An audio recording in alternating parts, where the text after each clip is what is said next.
మనకు ఇంగ్లీష్లో అంటే పార్ట్స్ ఆఫ్ స్పీచ్ అంటే భాషా భాగాలు అంటారు తెలుగులో. ఇదేంటంటే sentences are made of words according to the work done by these words in a sentence. They are divided into 8 kinds. These are called parts of speech. అంటే తెలుగులో విషయం ఏంటంటే పదములతో వాక్యములు ఏర్పడును. ఈ వాక్యములు అవి చేసే పనులను బట్టి వాటిని 8 రకాలుగా విభజింపబడి చేశారన్నమాట. వీటిని ఏమంటారంటే భాషా భాగాలు అంటారు. ఫస్ట్ వచ్చేసి one, the noun, the pronoun, the adjective, the verb, the adverb, the preposition, the conjunction, the interjection. First one noun అంటే a noun is the name of person, place or thing. మనుషుల యొక్క స్థలముల యొక్క పేర్లు లేదా వస్తువుల పేర్లు తెలియజేసేదే నామవాచకము అంటారు. దీన్ని నౌన్ అంటారు. అంటే ఎగ్జాంపుల్ ఏంటంటే Ganesh, Nalgonda, Hyderabad, lion, tiger, table, the Himalayas, Sunday, January ఇలాంటివి. It is second one pronoun, సర్వనామము తెలుగులో. ఈ pronoun is a word that is used instead of noun. అంటే నామవాచకానికి బదులుగా అంటే నౌన్ కు బదులుగా వాడే పదములను సర్వనామాలు అంటారు, అంటే ప్రొనౌన్ అంటారు. ఎగ్జాంపుల్ రమేష్ ని మనం సెకండ్ పర్సన్ పిలవాలంటే ఏమంటాం? హీ అంటాం. అతడు, షీ ఆమె, ఇట్ అది, హిమ్ అతని యొక్క, హెర్ ఆమె. ఇట్లా నామవాచకానికి బదులుగా వాడే పదములను సర్వనామాలు అంటారు. అడ్జెక్టివ్ మూడు. థర్డ్ వన్ వచ్చేసి అడ్జెక్టివ్ అన్నమాట, అంటే విశేషణము తెలుగులో. అన్ adjective is a word which qualifies a noun. నామవాచకం యొక్క గుణములను తెలుపునది విశేషము అంటారు. అంటే హీస్ టాల్, అతను పొడుగ్గా ఉన్నాడు. టాల్, వైట్, తెల్లగా ఉంది. స్మాల్, బిగ్, పెద్దగా, లావుగా, ఇట్లాంటి ఎగ్జాంపుల్ అన్నమాట. దీన్ని ఏమంటారంటే అడ్జెక్టివ్ అంటారు. వర్బ్ ఫోర్త్ వన్ వచ్చేసి వర్బ్ అంటే క్రియ.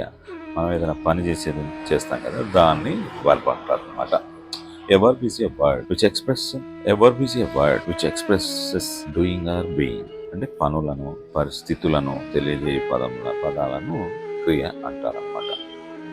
ఎగ్జాంపుల్ ఇప్పుడు see, fly, walk, is, as, be. ఏదైనా చర్య, ఏదైనా నడవడం, ఆడటం ఇలాంటివి చెప్పేదాన్ని వర్బ్ అని అంటాం అనమాట. వర్బ్ అంటే క్రియ, అంటే ఏదైనా జరిగినప్పుడు యాక్షన్. ఫిఫ్త్ వన్ వచ్చేసి అడ్వర్బ్. అడ్వర్బ్ అంటే తెలుగులో చెప్పాలంటే ఎగ్జాక్ట్గా క్రియా విశేషణము అంటారనమాట.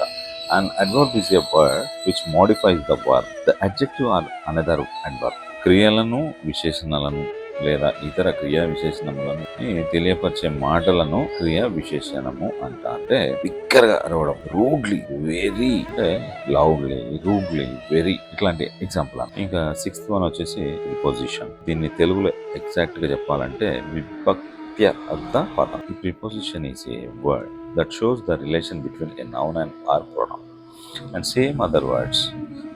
ఒక నౌను లేదా ప్రొనౌన్కు మరియు మాటలకు గల సంబంధంలను తెలియజేయు మాటలను విభక్త్యర్థము అంటారు, అంటే ప్రిపోజిషన్ అంటారు. విత్ అతని, తో, బై ద్వారా, ఫర్ కొరకు, ఫ్రమ్ నుండి, ఆఫ్ యొక్క, ఇన్ లోపల, ఆన్ పైన, ఎట్ అపాన్, టు ఈటీసీ అనమాట. సెవెంత్ వన్ వచ్చేసి కంజంక్షన్. అంటే తెలుగు పదం వచ్చేసి సముచ్చయము. A conjunction is a word which connects together the words or sentence. అంటే వాక్యం అంటే వాక్యాలను కానీ మాటలను కానీ కలిపే పదాలను కంజంక్షన్, సముచ్చయము అంటారు.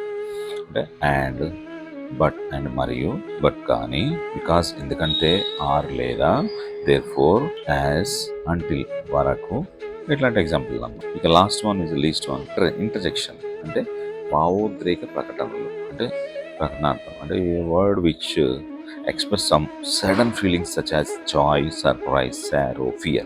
ఎగ్జాంపుల్ అంటే సంతోషం కానీ, బాధ కానీ, ఆశ్చర్యం కానీ, సడన్ భయం అవ్వడం కానీ, సడన్గా మనం ఎక్స్ప్రెస్ చేసి భావోద్రేకంగా ఎక్స్ప్రెస్ చేస్తాం కదా, వాటిని ఇంటర్జెక్షన్ అంటారు అనమాట. హలో, ఆహా, హుర్రే, లాస్, ఓ, ఇలాంటివి అనమాట. ఎగ్జాంపుల్. ఇంతవరకు వచ్చేసి మనం మొత్తం 8 పార్ట్స్ ఆఫ్ స్పీచ్ వచ్చేసి 8 భాగాలు. 8 భాగాల్లో నేనేం చేశానంటే సింపుల్గా చెప్పింది ఏంటంటే 8 వాటిని మీకు ఏంటి అనేది చెప్పే ప్రయత్నం చేశాను. Thank you.